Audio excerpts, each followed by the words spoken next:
بهترین زمان برای اقدام به بارداری چه زمانیه؟ سلام، من مائده شبانیان هستم، کارشناس مامایی و قرار اینجا مهمترین نکات اقدام به بارداری و بهترین زمان برای اقدام به بارداری رو بهتون به صورت تخصصی یاد بدم. پس اگه به این موضوع علاقه داری حتما کانال منو سابسکرایب کن. بهترین زمان برای اقدام به بارداری تایم تخمک گذاریه. برای اینکه بتونید تایم تخمک گذاریتون رو پیدا کنید، باید طول سیکل پریودتون رو حساب کنید. از شروع پریود تا یک روز قبل از پریود بعدی طول سیکل شما هستش که ممکنه برای شما 28, 29 یا حتی 30 روزه باشه که 2-3 روز اختلاف داشتن هیچ اشکالی نداره و طبیعی هستش و حتی ممکنه که یکی طول سیکل 37 روزه باشه. از 21 روز تا 37 الی 40 روز طبیعیه و میتونه خانومی باشه که طول سیکلش 21 روزه است ولی خانم دیگه طول سیکل 37 روزه باشه، چون برای خانم ها متفاوت هستش. وقتی که طول سیکلتون رو حساب کردین، یعنی از شروع پریود تا یک روز قبل از شروع پریود بعدی که مثلا ممکنه برای شما شده باشه 28 روزه، یعنی هر 28 روز یک بار پریود میشه. طول سیکل شما مجموع روزهای خونریزی و روزهایی که پاک هستین هست و وقتی که شما طول سیکلت رو به دست میاری میتونی حدس بزنی که پریود بعدیت قراره کی باشه، چه زمانی باشه. یعنی هر 28 روز یک بار پریود میشه و با کمک این طول سیکل میتونید تایم تخمک گذاری رو خیلی راحت به دست بیارید.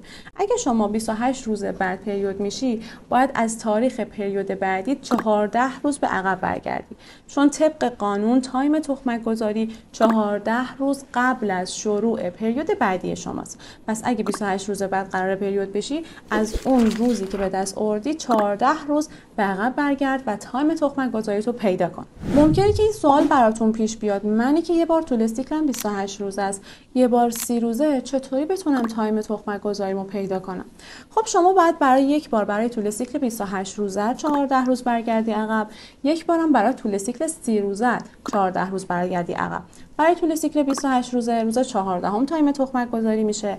برای طول سیکلی که 30 روزه است روز 16 تایم تخمک گذاری شما میشه.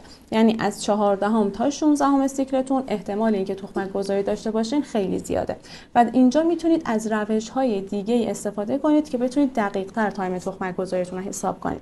مثلا از کیت تخمک گذاری، از سونوگرافی که توی این تایم ها میشه انجام داد و با کمکشون سایز فولیکول قاله و سایز حالا اون فولیکولی که قرار آزاد بشه رو به دست میاری و خب تایم اقدامت مشخص میشه.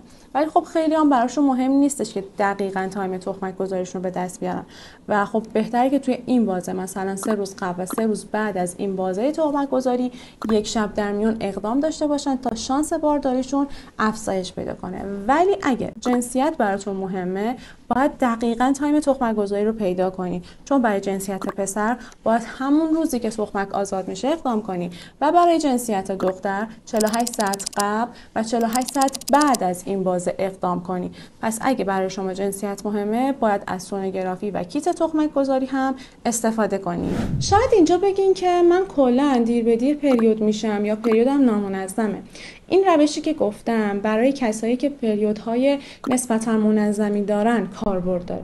اگه شما مشکلاتی مثل تنبلی تخمدان دارین یا به هر دلیلی پریودتون به تأخیر افتاده، اول باید اون مشکل رو حل کنین و با کمک اصلاح ضعف و تنظیم هورمون‌ها بیای طول سیکلات رو منظم کنی. بعد از این روش و در کنارش از کیت تخمک گذاری و سونوگرافی استفاده کنی. اگه دلت میخواد بدونی که روش استفاده از کیت تخمک گذاری و استفاده از سونوگرافی برای تعیین فولیکول قاله و تایم اقدام به بارداری چطوری هست، حتما منتظر ویدیوی بعدی من باش که قرار در مورد این 2 نکته با هم دیگه صحبت کنیم.